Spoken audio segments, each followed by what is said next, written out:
हिमाचल हरियाणा में मैं आपके साथ कुलदीप भारद्वाज और हाजिर हूं हरियाणा हिमाचल प्राइम लेकर।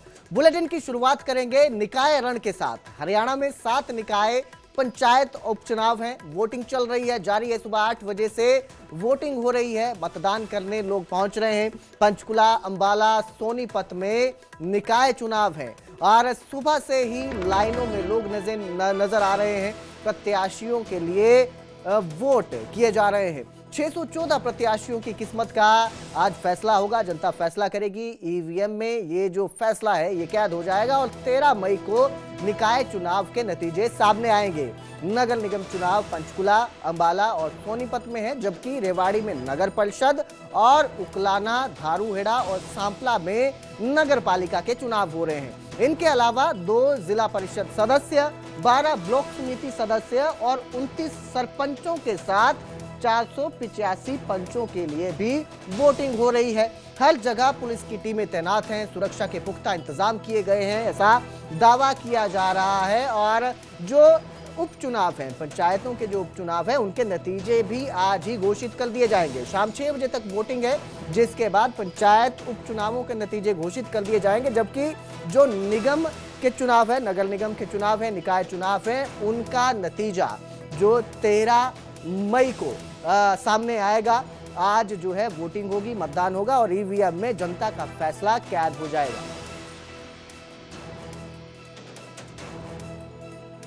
देखते हैं सुरक्षा के क्या प्रबंध हैं। कोई ऐसी कॉल तो नहीं आई कि कहीं कोई गड़बड़ी हो? नहीं, अभी तक जी सुबह से लेकर ऑलमोस्ट 11:30 हो गए। 3.5 घंटों का वोटिंग का टाइम हो गया, तो कोई भी अप्रिय घटना की, कोई टकराव की, कोई इंडिसिप्लिन की कोई इन्फॉर्मेशन नहीं है। कितनी सुरक्षा तैनात की गई है लगभग? अगर सुरक्षा जी, पोलिंग लोकेशंस पे करीब हमारे 700 मुलाजिम हैं, इंक्लूडिंग लेडीज, और हमारे 20 पेट्रोलिंग दस्ते हैं, जिसमें करीबन 200 लोग तैनात हैं।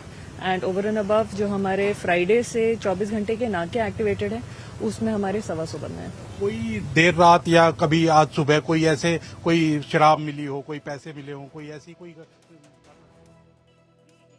पर कुछ ऐसे सीजर्स हुए हैं, बट अभी उनको वेरीफाई कर रहे हैं कि जब उनको सीज किया गया है तो वो लवारिस पाए गए थे, तो भी देखा जा रहा है। 6 बजे तक ये मतदान होगा और 6 बजे तक जो आ जाएंगे लोग वो मतदान कर पाएंगे? एब्सोल्युटली, ठीक है। नहीं, आज मौसम बहुत अच्छा है, तो मैं तो सोच रहा हूँ कि सारा दिन, नहीं तो गर्मी के दिन में सुबह और शाम में ज्यादा रहता है, बट आज जिस तरह का मौसम है, मुझे लग रहा है सारा दिन एक ही तरह का वोटिंग पैटर्न रहना चाहिए। कोई नया इनिशिएटिव चुनाव आयोग की ओर से लिया गया है? कोई पिंक बूथ बनाया गया है, कोई रेड कारपेट किसी के लिए, या कोई? देखिए, हमारा मेन मकसद है सुविधा देना वोटर को, और खासकर जो हमारे स्पेशली एबल जो हैं, हमारे जो सीनियर सिटीजन्स हैं, महिलाएं हैं। बाकी फिर जिला प्रशासन अपने तरीके से जो भी वो समझे, उस पर हम स्पेसिफिक डायरेक्शन नहीं देते। हमारा सिर्फ ये है कि जो जिनको स्पेशल हेल्प चाहिए उनको बूथ पे स्पेशल हेल्प मिलनी चाहिए, किसी को दिक्कत नहीं होनी चाहिए। कैंडिडेट या कोई पार्टी की तरफ से कोई किसी प्रकार की कोई शिकायत आई है आप लोगों को? अभी तक कोई शिकायत नहीं आई है हमारे पास। कोई पिछले दिनों आई हो, कोई लीकर सीजर की या कोई पैसे की? देखिए, लीकर सीजर और ये तो एक चुनाव प्रक्रिया का पार्ट है। जो जनरल ऑब्जर्वर है, पुलिस ऑब्जर्वर्स लगे हुए हैं और एक्सपेंडिचर ऑब्जर्वर भी लगे हुए हैं, वो तीनों और प्रशासन के साथ करते हैं। और जगह जगह पे सीजर भी हुए हैं, शराब का भी होगा, सब कुछ हुआ है, उसकी रिपोर्ट वो आती रहती है। और मतगणना के लिए पूरी तैयारियां कर ली गई? 13 तारीख को मतगणना होगी और आज जो by election Panchayati Raj institutions की जो संस्थाओं के हो रहे हैं, वो आज पोलिंग के बाद आज उनको आज फिनिश कर देंगे। तो लगातार चुनाव जारी हैं, लोग जो है मतदान करने पहुंच रहे हैं। सुरक्षा के इंतजाम भी किए गए हैं। पुलिस की तरफ से दावा किया गया है कि पुख्ता इंतजाम है, किसी तरह से लोगों को कोई भी परेशानी नहीं आएगी। तो उम्मीदवार जो है पंचकुला से श्यामलाल जो है बीजेपी के उम्मीदवार है, और इसके साथ ही सुधा भारद्वाज जो है वो कांग्रेस की उम्मीदवार है। दावा किया जा रहा है सभी की तरफ से कि जीत उनकी तरफ से होगी। तो पंचकुला से मेरे सहयोगी तारा ठाकुर हमारे साथ लाइव जुड़े हैं। तारा, किस तरह का माहौल देखने को मिल रहा है? क्योंकि एक तरफ से दावा किया जा रहा है सुरक्षा के पुख्ता इंतजाम है और लोग भी मतदान करने पहुंच रहे हैं। 3:30 बज चुके हैं। कितना जो है मतदान अभी तक हो चुका है, यह जानकारी अब तक सामने आई है? जी कुलदीप, देखिए पंचकुला नगर निगम चुनाव को लेकर जहां पर लोगों में कहीं ना कहीं उत्साह सुबह के समय देखने को मिला था, लेकिन जैसे जैसे दोपहर का वक्त आया तब जो है थोड़ा जो वोट परसेंटेज है उसमें गिरावट देखने को मिली। यहाँ पंचकुला में मुख्यतः भारतीय जनता पार्टी के जो मेयर प्रत्याशी हैं श्यामलाल बंसल और कांग्रेस की मेयर प्रत्याशी जो है वो सुधा भारद्वाज के बीच में कांटे की टक्कर मानी जा रही है। और अभी तक अगर बात करें 3 बजे तक, जो 3:30 बजे तक जो अभी आंकड़ा आया है 35% जो है मतदान हुआ है, जिस उम्मीद से जो है प्रशासन के द्वारा लोगों से अपील की गई थी कि वो ज़्यादा से ज़्यादा मतदान करें। मौसम के चलते कहीं ना कहीं 35% जो मतदान अभी तक हुआ है और उम्मीद जताई जा रही है कि 5 बजे के बाद जो है लोग घरों से निकलेंगे, क्योंकि इस समय जो धूप और गर्मी के कारण जो है लोग घरों से कम निकल रहे हैं। रविवार का दिन है, लेकिन उसके बावजूद भी अभी तक 35% जो है वो मतदान हुआ है। सुबह के समय की जब बात करें तो काफ़ी जो संख्या में लोग थे, चाहे बुजुर्ग थे, महिलाएं थी, युवा थे, वो पहुंच रहे थे मतदान के लिए। लेकिन जैसे जैसे 12 बजे का समय हुआ तो थोड़ा सा मतलब वो वोट परसेंटेज कम हुई। अगर पूरे ऑल ओवर पंचकुला में बात करें तो 20 पार्षदों के वार्ड है जिनको लेकर आज मतदान हो रहा है और 204 पोलिंग बूथ बनाए गए हैं, जिनमें 1500 से ज्यादा जो पुलिसकर्मी हैं वो तैनात किए गए हैं ताकि शांतिप्रिय ढंग से जो है वो चुनाव हो सके। लेकिन इक्का दुक्का जगह पर कोई बहसबाजी या झगड़े की सूचना आई है, लेकिन उसके अलावा पूरा जो चुनाव है वो शांतिपूर्वक चल रहा है।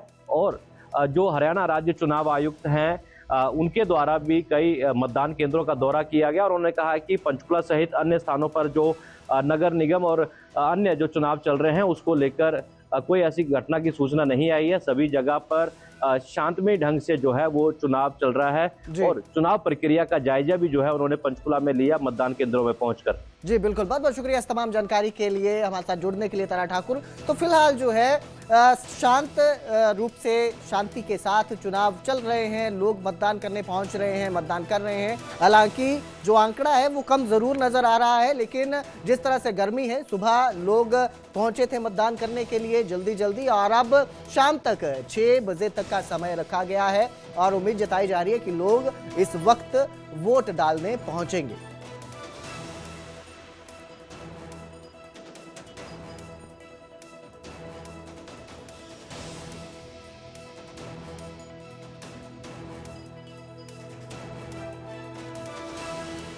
वहीं पंचकुला से बीजेपी और कांग्रेस के उम्मीदवार ने भी अपना मत डाला। वो पोलिंग बूथ पर पहुंचे थे और इस दौरान उन्होंने क्या कहा, आइए आपको सुनाते हैं।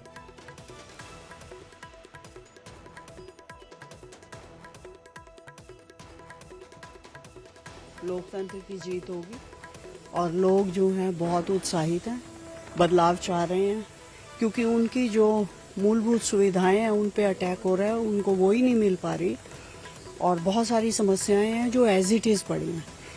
क्योंकि पिछली बार भी जैसे 5 सालों से ट्रिपल इंजन की सरकार थी और उसमें ये समस्याएं जो उन्होंने पहले ही अपने मैनिफेस्टो में दी थी वो एज इट इज ही लोग परेशान हैं उन्हीं चीजों से।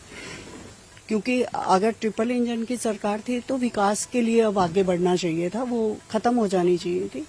तो इसलिए जनता जो है वो बदलाव चाह रही है और सभी लोग एक आशा की किरण की तरफ देख रहे हैं कि किस तरह से हम फिर दोबारा से उन समस्याओं से ना जूझते हुए एक अच्छे स्वस्थ वातावरण में हम रह सके पंचकुला में। जिस तरह से पश्चिम बंगाल में बम्पर वोटिंग हुई थी उसी तरह से हम पंचकुला में भी देख रहे हैं कि लंबी लंबी लाइनें लगी हुई है, हर एक बूथ के ऊपर बड़ी बड़ी लाइनें लगी हुई है। तो क्या ये सत्ता पक्ष में के फेवर में जाएगा या आक्रोश है लोग?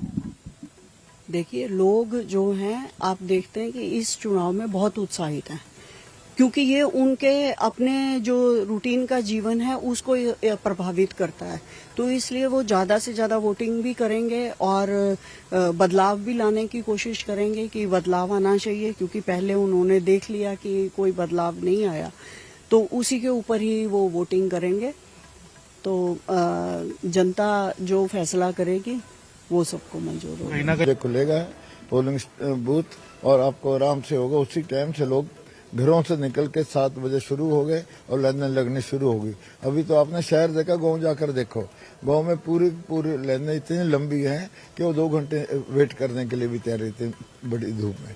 तो उत्साह है ये क्या है, आक्रोश है या फिर जनता के प्रति ये है कि और ज्यादा विकास कार्य करवाए जाए? आक्रोश है। लोकसभा का चुनाव जीतकर वरुण यहाँ से गए और विधानसभा का चंद्रमोहन जी जीत कर गए और पब्लिक में आए नहीं ना, पब्लिक की उन्हें सुध ली है। वो आक्रोश, चोरी करके 2 वोट चले गए, तीसरी की वो करने लगे थे, लोगों ने रोक दिया। इसलिए भारतीय तो प्रत्याशियों की ओर से जीत का दावा किया जा रहा है। और अब हम रुख करेंगे अंबाला का। मेरे सहयोगी अंकित दुधानी हमारे साथ अंबाला से लाइव जुड़े हैं। अंकित, आप इन चुनावों को कवर कर रहे हैं काफी समय से, जब से शुरू हुए थे नामांकन तब से आप जुड़े हुए हैं, और अंबाला में अब किस तरह की स्थिति आपको देखने को मिल रही है? बिल्कुल, अंबाला के गांव सुल्तानपुर के अंदर हम मौजूद हैं और आप देख सकते हैं कि ये वोटिंग जो बूथ बनाया गया है, हालांकि अब क्योंकि समय होना चला है और धूप भी काफ़ी चढ़ी हुई है, तो इक्का दुक्का लोग ही यहाँ गांव में पहुँच रहे हैं, क्योंकि गांव में वोट भी कम होते हैं और सुबह सुबह लोग भुगता देते हैं वोटों को, लेकिन फिर भी लोग यहाँ पहुँच रहे हैं वोट करने के लिए।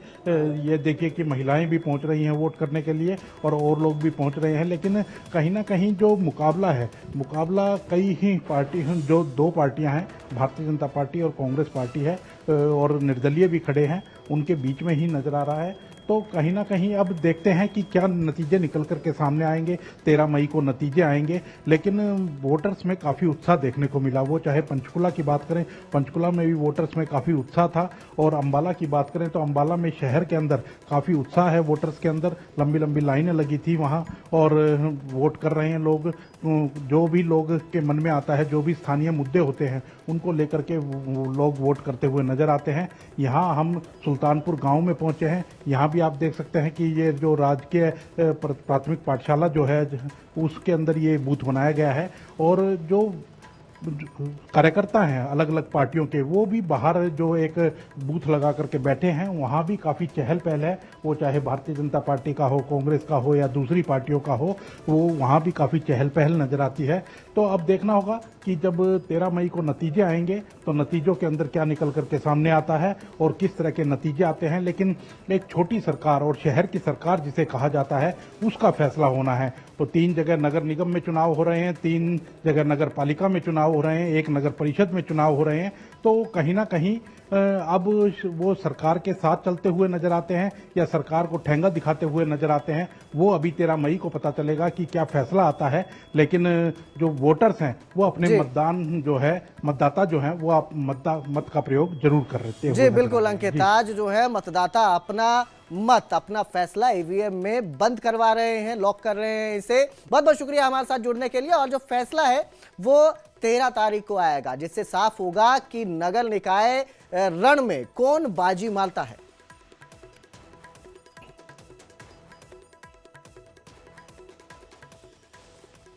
उधर पंचकुला सेक्टर 17 पोलिंग बूथ के पास पुलिस और लोगों के बीच बहसबाजी की तस्वीरें भी सामने आई। जानकारी के मुताबिक एक इंस्पेक्टर की गाड़ी को रोका गया और फिर माहौल गर्माता चला गया। बहसबाजी होती नजर आई लोगों और पुलिस के बीच।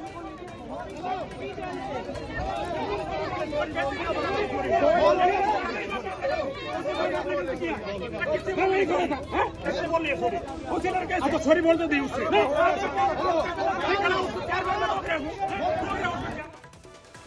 अब जिक्र झज्जर का करेंगे, जहां मतदान केंद्रों का निरीक्षण करने के लिए खुद एसडीएम रवि मीणा पहुंचे, सुरक्षा व्यवस्थाओं का जायजा लिया और अधिकारियों को निष्पक्ष मतदान सुनिश्चित करने के निर्देश दिए। लेकिन इसी बीच एक फर्जी वोटर जो वोट डालने की कोशिश कर रहा था, वो भी पकड़ लिया गया, जिसे तुरंत लोगों ने पुलिस के हवाले किया।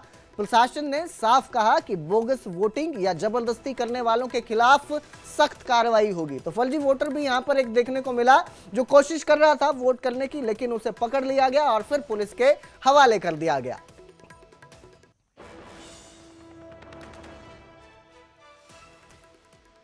कुरुक्षेत्र के पिहोवा के गांव बोडा में सरपंच पद के उपचुनाव को लेकर मतदान जारी है। गांव की राजनीति पिछले 1 साल से लगातार चर्चा में रही, क्योंकि जो पूर्व सरपंच था वो फर्जी 10वीं की मार्कशीट के मामले में पद से हटाया गया था।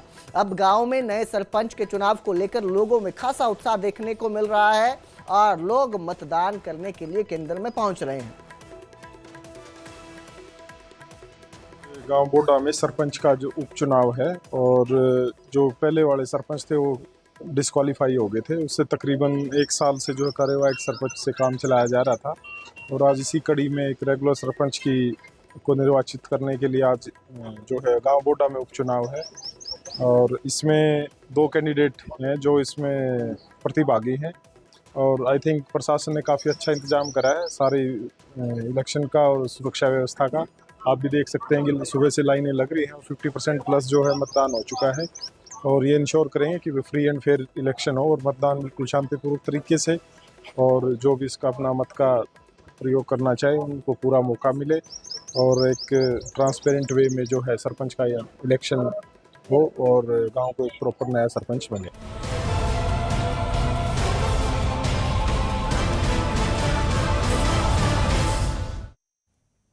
तो चलिए अब जिक्र करते हैं हिमाचल का। हिमाचल बोर्ड ने 10वीं का रिजल्ट घोषित कर दिया है। कांगड़ा की अनमोल स्टेट टॉपर बनी है। अनमोल ने 700 में से 699 अंक हासिल किए हैं और इसी के साथ वो टॉपर बन चुकी है। सीएम ने टॉपर अनमोल को वीडियो कॉल कर बधाई दी, शुभकामनाएं दी। जिस तरह से उन्होंने परीक्षा में जो प्रदर्शन किया है, शानदार प्रदर्शन इसे कहेंगे। 700 में से 699 अंक हासिल किए हैं। उसके बाद खुद मुख्यमंत्री सुखविंदर सिंह सुक्खू ने उन्हें वीडियो कॉल कर बधाई दी, शुभकामनाएं दी। प्रथम स्थान पे रहे हैं बेटा, उसका नाम अनमोल है और उसने मार्क्स जो है मुझे लगता है बताइए मार्क्स को कैसे एक कम रह गया। उसने 699 मार्क्स आउट ऑफ 700 लिए हैं। 99.86% मार्क्स फर्स्ट बच्चे ने लिए हैं। वह मैं बच्चे की गलती नहीं मानता, मुझे लगता है टीचर की गलती है, कुछ चेकिंग करने वाले से गलती हुई है। ये बच्चा 700 में से 700 अंक लेता, वो कितना भाग्यशाली है, उसके माता पिता कितना भाग्यशाली है और हिमाचल प्रदेश कितना भाग्यशाली है जितना जहाँ इतने प्रतिभाशाली छात्र हैं उनको मौका देने की ज़रूरत है। तो ये अनमोल लड़की है, ABM सीनियर सेकेंडरी स्कूल भाड़ा डिस्ट्रिक्ट कांगड़ा की, तो उसको बहुत बहुत बधाई। मैं इसके बाद उससे बात भी करूँगा। उधर धर्मशाला के मैक्लोडगंज में साउथ सिनेमा के सितारे पहुंचे जिन्होंने दलाई लामा से मुलाकात की। कलाकारों ने दलाई लामा से मुलाकात कर आभार भी व्यक्त किया। अभिनेता साईं कुमार और जय राम जो है साउथ के स्टार हैं, आपने मूवीज में देखे होंगे, जो साउथ इंडियन मूवीज हैं उनमें ये नजर आते हैं और ये पहुंचे हैं मैक्लोडगंज जिन्होंने दलाई लामा से मुलाकात की और इस दौरान उन्होंने दलाई लामा से मुलाकात करने को अपने आप को सौभाग्यशाली बताया।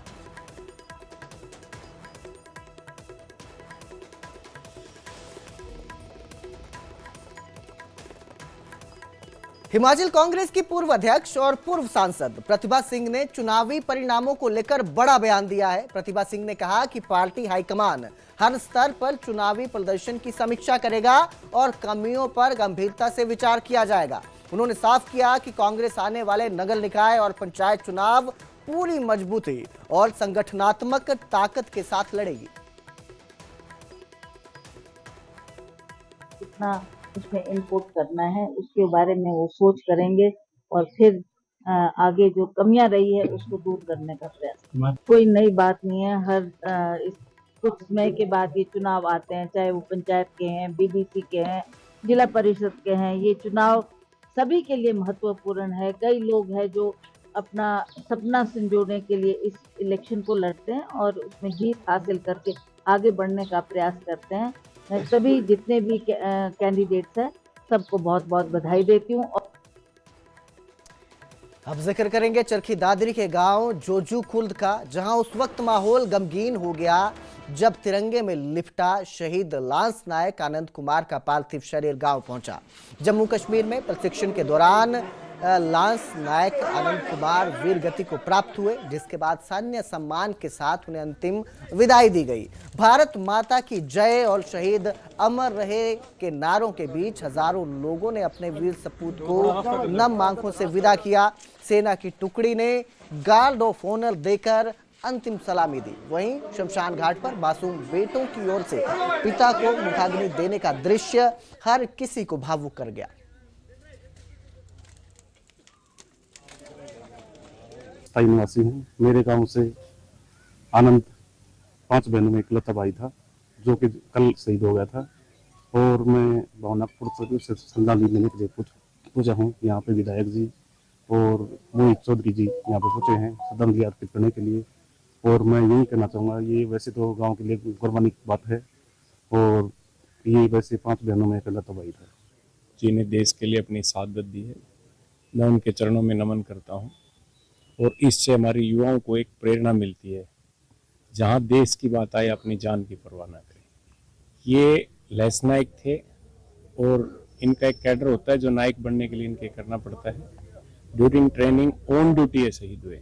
को सरकार की तरफ से मैं देशद्रोह मामले में सतलोक आश्रम प्रमुख रामपाल एक बार फिर सुर्खियों में है। 2014 के बरवाला कांड से जुड़े मामले में 16 मई को उनकी हिसार कोर्ट में पेशी तय है, लेकिन पेशी से पहले रामपाल ने अदालत से वीडियो कॉन्फ्रेंसिंग के जरिए सुनवाई में शामिल होने की अनुमति मांगी है। रामपाल ने सुरक्षा कारणों का हवाला देते हुए कोर्ट आने में खतरा बताया है। फिलहाल हाई कोर्ट से जमानत मिलने के बाद वो सोनीपत के सतलोक आश्रम में रह रहा है और अब अदालत ने इस अर्जी पर पुलिस से जवाब तलब किया है। 10 अप्रैल को रामपाल जेल से बाहर आए थे और तब से सतलोक आश्रम में रह रहे हैं और अब देखना यह है कि जिस तरह से पुलिस ने जवाब मांगा है उसके बाद हाई कोर्ट क्या उन्हें परमिशन देता है, अनुमति देता है वीडियो कॉन्फ्रेंसिंग के जरिए पेश होने की या नहीं।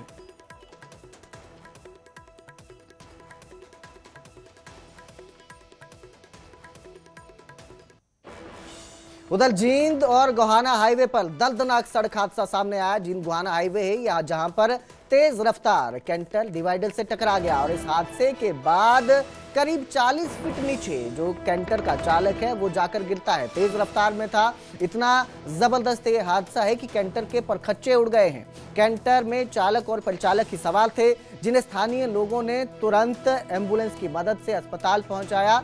गंभीर हालत को देखते हुए कैंटर चालक को रोहतक रेफर कर दिया गया है, जहां इलाज उनका जारी है। लेकिन लापरवाही और तेज रफ्तार के चलते ये भीषण सड़क हादसा सामने आया है। आप देख सकते हैं कि किस तरह परखच्चे कैंटर के उड़ चुके हैं डिवाइडर से टकराने के बाद।